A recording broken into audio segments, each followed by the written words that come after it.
এটা ভালো লাগছে। Hello guys, back to my channel নীলকৃষ্ণ ঐশ্বর্য স্তোত্র একটি ব্লগে তোমাদের অনেক ওয়েলকাম। আশা করি তোমার সবাই ঠান্ডায় খুব ভালো আছো, আর আমি মোটামুটি ভালো আছি। আর আজকে তো যেহেতু অনেকটা ঠান্ডা কম আছে, তো ব্লগ দিতে পারছি না, কারণ একটু ব্যস্তই আছি। মিনি মিনি শর্ট ব্লগ তোমাদের সঙ্গে শেয়ার করছি, সেটা দেখতে থাকো, সঙ্গে থাকো ব্লগটাতে। আর এখন কোথায় যাচ্ছি বলো তো, একটু রেডি হয়েছি, একটু বাজারে যাবো, কারণ জানোই তো ঐশ্বর্য বার্থডে 21 তারিখে, তোমাদের বলা হয়েছে। ড্রেস ট্রেস আগে দিয়ে কিনে নিয়ে এসেছি, তো আজকে যাচ্ছি অন্য একটু দরকারে।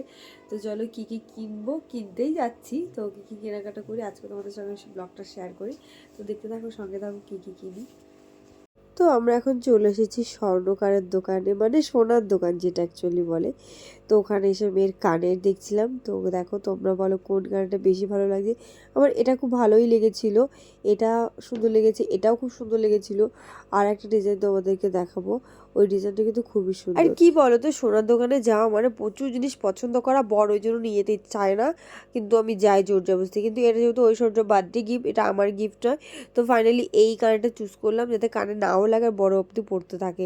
তো আমি পাকা বিল করতে দিয়ে দিলাম, আর আমি এখানে বসে নিজের একটু পিকচার তুলে নিচ্ছিলাম, যার যারটা তোমাদের একটু দেখাচ্ছিলাম। তো আজকে কিন্তু আমি চলে এসেছিলাম অলকা জুয়েলার্সে, আর আগের দিনও কিন্তু আমি অনেকগুলো জিনিস এখান থেকে নিয়ে গেছিলাম। তো কানের দেখার পর আমি একটু টিকলিও দেখলাম, টিকলিগুলো কোনটা বেশি ভালো লাগে, আমার কিন্তু এটা বেশি ভালো লেগেছিলো। আর তারপরে যেগুলো দেখেছিলাম সেগুলো কিন্তু আমার পছন্দ হয়নি, আমার এই টিকলিটা খুব, ওই যে তোমাদেরকে বললাম যা দেখি তাই পছন্দ হয়, মানে সোনার দেখলেই যেন কিনতে ইচ্ছা করে। এখন যেন কি একটা বায়না হয়েছে আমার, বেশ টাকা জমে যাবে, সোনা কেনার খুব একটা ইচ্ছা হচ্ছে। আগে কিন্তু ড্রেস কেনার প্রতি ইন্টারেস্টিং ছিল, এখন যেন সোনা ড্রেস সব কিছুর প্রতি ইন্টারেস্টিং চলে এসেছে। আর বর এই জন্য পাগল হয়েছে। তো ফাইনালি তো আবার এটারও বিল করে নিলাম, নিয়ে তারপরে আমরা আবার বেরিয়ে এলাম। এখানে বিল হচ্ছিল এটা, আর মেয়ের জন্মদিন বলে কথা, না নিলে হয় না। তো তারপরে আমরা চলে এসেছিলাম এখানটায়। তো এখানে এসে বেলুন, তারপরে অনেকগুলো টেপ, অনেকগুলো বোত টেপ, এইসব হিজিবিজি ক্যান্ডেলগুলো এখান থেকে নেওয়া হলো। তারপর এত ঠান্ডা লাগছিল বলার মতন, ওখান থেকে ডাইরেক্ট বাড়ি চলে এলাম। এতটা ঠান্ডা ছিল যে কি বলবো, আমার পুরো হাত পা ঠান্ডা হয়ে গেছে আজকে। এগুলো খুলতে ইচ্ছা করছে না, এত ঠান্ডা ছিল। তো এখন মোটামুটি আমাদের সব বেলুনগুলো ফোলানো হচ্ছে, আর কত বেলুন ফুলে পুরো একেবারে জিপু জিপু সব থেকে বেস্ট কাজ করেছে। জিপু, তোর জন্য এক্সট্রা আমার লেগটা তোকে দিয়ে দেবো বিরিয়ানি। আর আমার মানও বেলুন ফুলিয়েছে এগুলো সব। তারপর বাজার থেকে বাড়ি চলে এলাম, বাড়ি এসে এই দেওয়ালটাকে সাজানোর চেষ্টা করছিলাম। এ দেখো, এদিকে একটা ফুল করেছিলাম, সেকেন্ড দিকে আর ফুল করতে পারছিলাম না, কেন জানি না, বোতটেপটা একদম বাজে ছিল, যেটার কারণে কোনো বোতটেপ আমি লাগাতে পারছিলাম না। আর কোনো বেলুন ওখানে দাঁড়াচ্ছে না, সিঙ্গেল একটা বেলুনও দাঁড়াচ্ছিল না। আর আমার মানু দেখো ফুলিয়ে ফুলিয়ে অর্ধেক বেলুন ফুলিয়ে ফেলেছে, ফুটা দিচ্ছে। আমার সোনার বার্থডে বলে কথা, একটু আনন্দ না করলে হয়। তো আমরা এই দুটো দিন কিন্তু খুব এনজয় করি, বার্থডে দিন, বার্থডের আগের দিন, এই দুটো দিন। আর পুরো ঘরটাকে আমরা সুন্দর করে সাজিয়ে নিচ্ছি। আর আমরা সেদিন 12টা পর্যন্ত জেগেও ছিলাম। অ্যাকচুয়ালি আমরা প্রায় রাত 2:30 পর্যন্ত জেগে চার্লি করেছি সবাই মিলে। তো নাইটে কেকও কাটলাম, দেখো সবাই। রাত 12টা বাজে আর 5 মিনিট বাকি, আর এখন আমরা সবাই জেগেই রয়েছি। সেই জন্য ভাবলাম ঐশ্বর্যকে একেবারে উইশ করে দিই। তো চলো এখন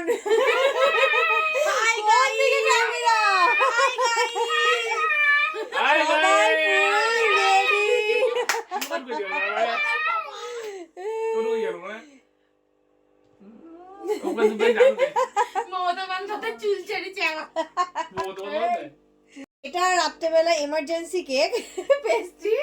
মাম্মা দাঁড়াও, এবার বলি এমার্জেন্সি কেকের মানেটা কি। অ্যাকচুয়ালি আমাদের কোনো প্ল্যান ছিল না যে আমরা 12টার সময় কেক কাটবো, সেই জন্য আমরা কোনো কেক নিয়েও আসিনি, কিন্তু ওর জন্য একটা নেক্সট ডে দেওয়ার জন্য একটা পেস্ট্রি নিয়ে এসেছিলাম। তো সেটাই আমরা এমার্জেন্সিতে ওটা ইউজ করে নিই। মাত্র কিছুক্ষণের অপেক্ষা, মানুষ 4 বছর পূর্ণ হবে। তো মোটামুটি আমরা সবাই খুব এক্সাইটেড। আর কে আগে কে পরে উইশ করবে সেটা নিয়ে কম্পিটিশন হচ্ছিল। জিবু বলছে আমি সবার আগে বলবো, তোমার আগেও বলবো, মামামের আগেও বলবো, পাপার আগেও বলবো। ঠিক আছে, যে যেমন পারো বলো, কোনো অসুবিধা নেই। তো কাপ যেহেতু ছিল, ওটা কী করে কাটবে আমি সেটা ঐশ্বর্যকে বলে দিচ্ছিলাম যে তুমি এইভাবেই কেটো। আর তারপরে এখানে ক্যান্ডেল খুঁজে পাচ্ছিলাম না, ক্যান্ডেল যাই করে জোগাড় করলাম, কারণ কোনো প্রিপারেশন ছিল না এখানে। আর ক্যান্ডেলটা নেক্সট ডে আসবে বলে আমি সেদিন ক্যান্ডেলও নিয়ে আসিনি। তো যাই হোক, যেটা হয় ভালোর জন্যই হয়। এই সবাই জেগেও ছিলাম, আর নাইটও একবার সেলিব্রেট হয়ে গেলাম আমার ঐশ্বর্য, এটা আমার কাছে ভীষণ আনন্দের। আমরা সবাই মিলে নাইটে একসঙ্গে সেলিব্রেট করলাম সবাই মিলে। এখানে আমরা কাউন্টিং করছিলাম 58, 59, মানে কে আগে বলবে। ফাইনালি যখন 12টা বাজলো আমরা সবাই মিলে ভীষণ সুন্দরভাবে উইশ করলাম। তো জিপু তোকে কিছু করতে দিচ্ছে না, কারণ ও আগে উইশ করবে সেটাই ওর প্ল্যান ছিল। তো যাই হোক করুক, আমার তাতে কোনো আপত্তি নেই। ও কন্টিনিউ ফোন দেখে যাচ্ছে ক্যামেরায়, কখন 12টা বাজবে সেই অপেক্ষায় ছিল ও। তো যাই হোক আমরা খুব ভালোভাবে আনন্দ সহকারে 12টার সময় ঐশ্বর্যর বার্থডে সেলিব্রেশন করলাম শর্টকাটভাবে। আর ও হ্যাঁ, তোমাদের আরেকবার বলি যারা এখনো পর্যন্ত আমার পেজটাকে ফলো করনি তারা অবশ্যই ফলো করো, লাইক কমেন্ট শেয়ারও করে দিও যাতে আমার ভিডিওটা ভালো লাগে তোমাদের। তো যাই হোক চলো এবারে কেক কাটার পালা। নেক্সট ডে প্রচুর ব্লগ আসবে, কারণ একটু দেরিতে আসবে, কারণ একটু সময়ের অভাবে ব্লগগুলো এডিট করতে পারছিলাম না, সেই জন্য ব্লগগুলো একটু দেরিতেই আসছে। আর যেহেতু একা হাতে সবটা সামলাতে হচ্ছে সেই জন্য একটু দেরি হচ্ছে, কিছু মনে করে একটু ম্যানেজ করে নিও তোমরা সবাই।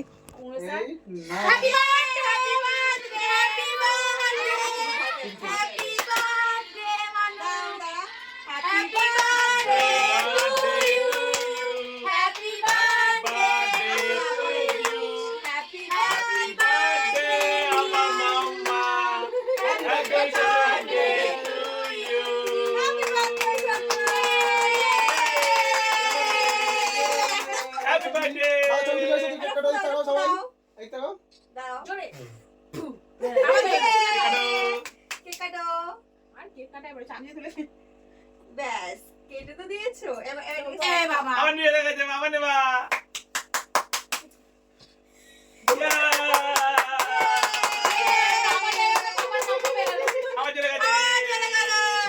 কি মজা, ম্যাজিক মোমবাতি।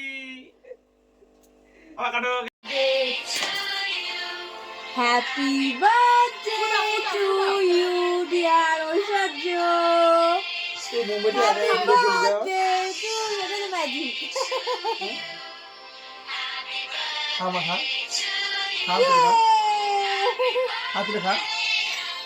প্রীতি জিপু হরে কৃষ্ণ শানুদা।